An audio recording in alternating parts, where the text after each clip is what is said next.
I've been shot down, talked about. Some people scandalize my name, but here I am, talking about justice just the same. I've been knocked down, kicked around, but like a moth drawn to the flame, here I am, talking about justice just the same.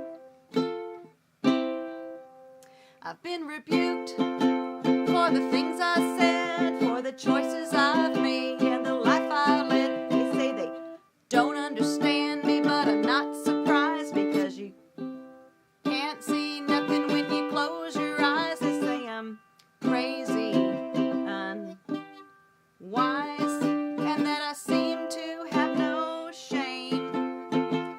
But here I am, talking about justice just the same. I tried explaining to the judges, but they just couldn't see that the flag still stands for justice and for liberty. Your home was once your castle, but it's not true today. And your kids are only yours until they take them away. I've been shot, knocked down, kicked around, but like a moth drawn to the flame. Here I am, talking about justice, brother. Here I am, talking about justice, sister. Here I am, talking about justice just the same. I almost made it through without too many mistakes. My name is Lydia Hubble. I live in Nashville, Tennessee. I define myself as a Christian, a mother, and an American.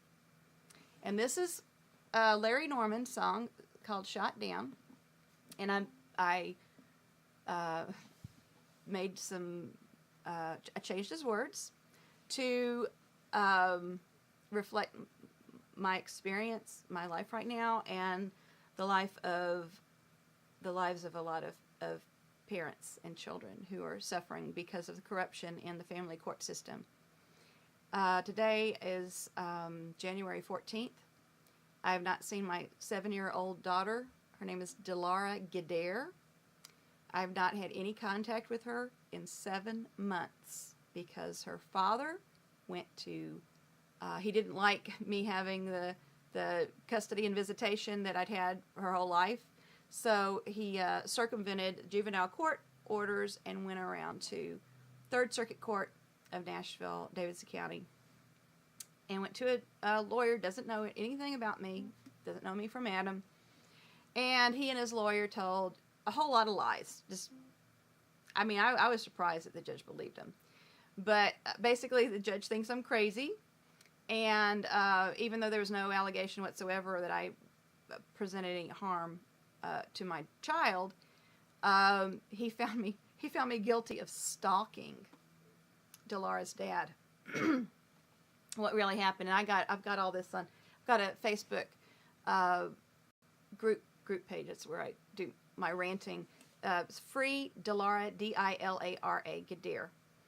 And I've got a lot of stuff on. I don't have every single thing, but the order of protection, basically, he was signing her up for summer camps, and we have joint custody, and we were supposed to be making joint decisions, and he was trying to cut me out of my parenting time. And I went to his house to try to talk to him face to face, and I wasn't being confrontational. I was being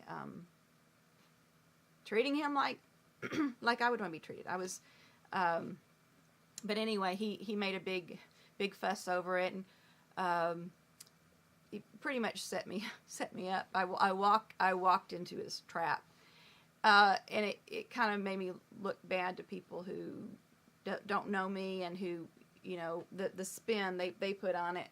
But I'm not stalking him. I'm not obsessed with him. I'm obsessed with being a Christian and a mom and an American. And I was there for a legitimate purpose, and I wasn't stalking him. And but the judge, the Philip Robinson and Davis, they did such a good job, and making me look crazy that the judge even said, he told me, he said, "I'm sorry you have this problem, and I hope you get some help for it." And I was, yeah, it's ridiculous. I'm not laughing because it's funny. I'm laughing because it was just unbelievable. Because he should have been telling Dilara's dad, and he might have done that if he'd been able to get all the truth, but he didn't. He only got the lies and the misrepresentations, and Dilara's dad got what he wanted. He's probably gonna. He might keep me from seeing her for a year, and I'm sure he'll try to extend it. But anyway, next week I'm going to court, and he's asking for me to go to jail for 260 days because I keep talking about him and complaining about what he's done. And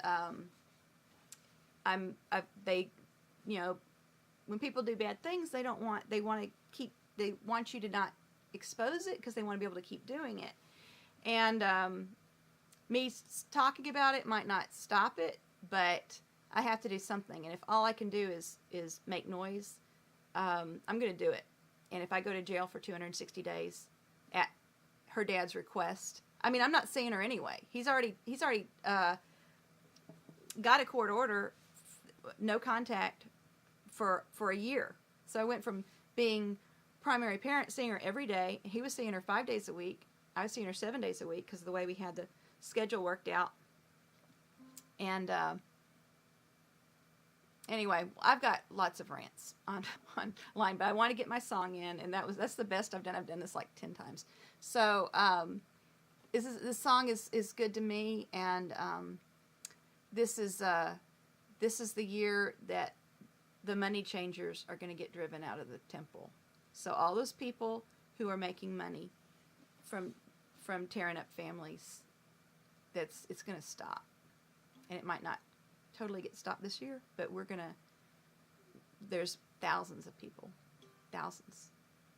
And I'm hoping that there's going to be a march on Washington this year, like there was in, I think it was 1963, for the black people, civil rights, because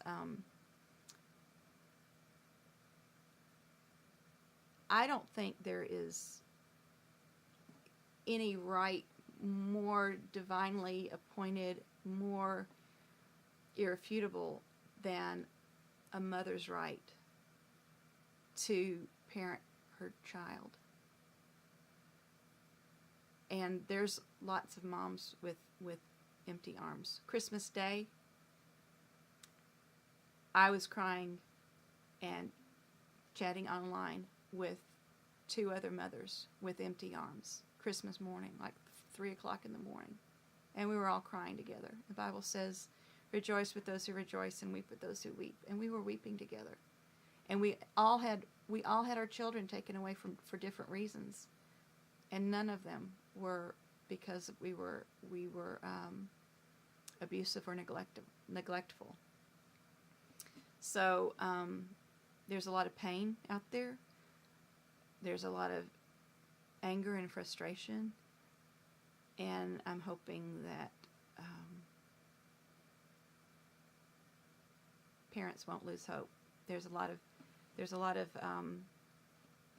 parents who have had their rights terminated to their children, and unlawfully, unjustly. I mean, just because a judge makes an order, and they've got the authority to make an order, it's if they're not supporting the Constitution, it's not a lawful order. It's not just, it's not fair. And but I hope I need to quit talking. I've got my Facebook. I've got for Dilara, I've got a group page. It's free Dilara Gider. I talk a lot, and I don't want to rant on everything. But free Dilara Gider. I might try to make just the song again. I keep messing it up, but free Dilara, Dilara Gider, Gider. And I don't know. I shouldn't go to jail for 260 days for talking about what's going on with me, that Dilara's dad's doing to me. But most of the things that have happened to me in court should not have happened. So I wanted to get this out there, and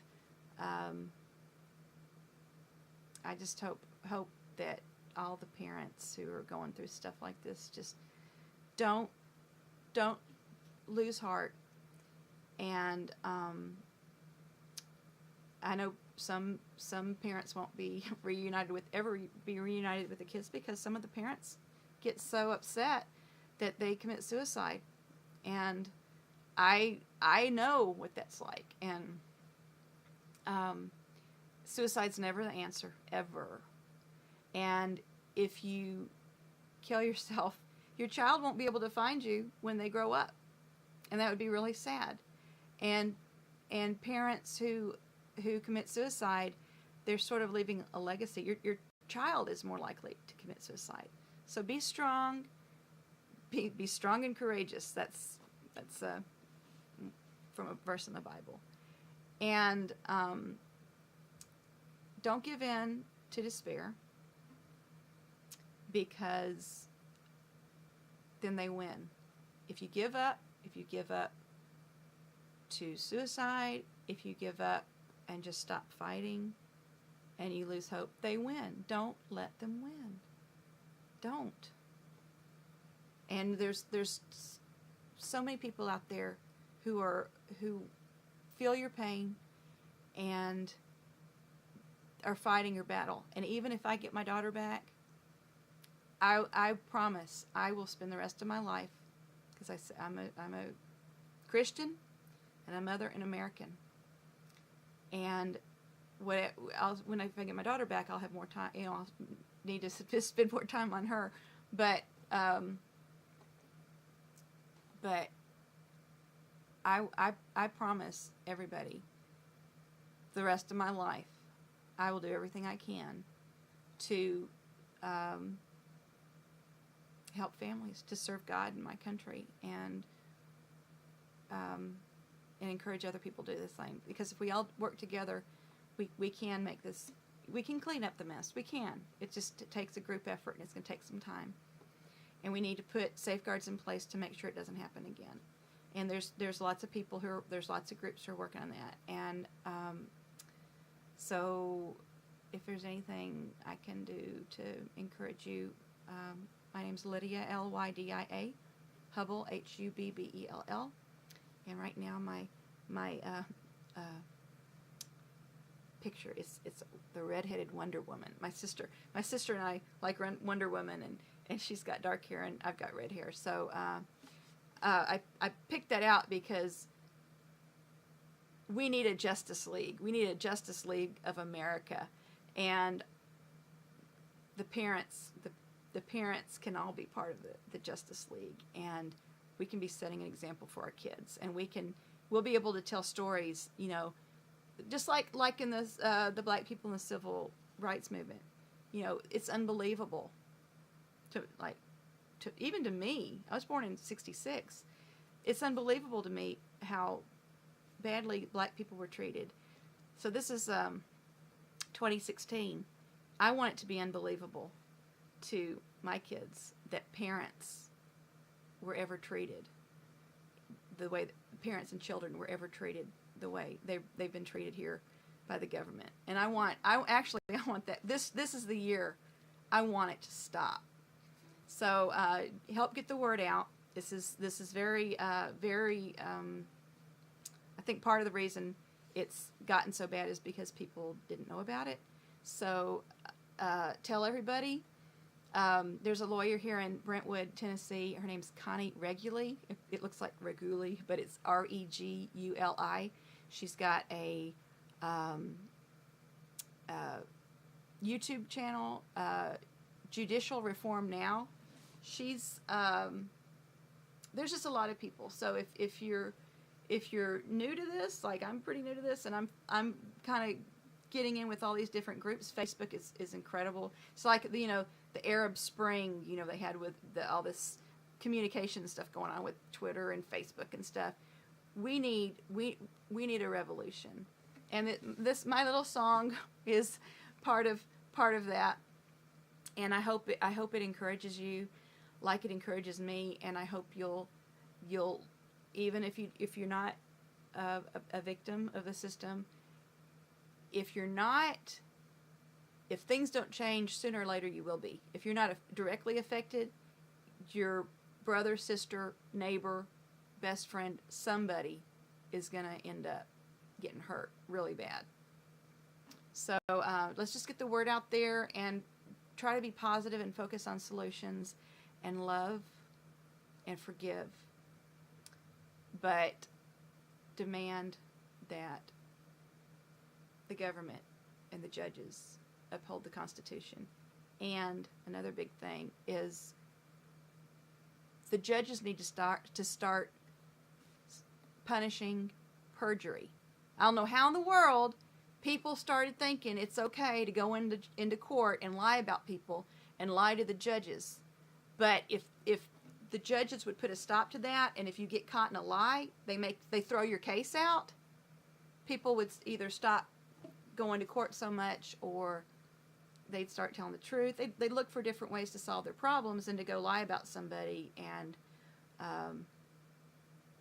feel like they fooled a judge or whatever. So anyway, I gotta stop. This is too long. I'm gonna try to make just the song.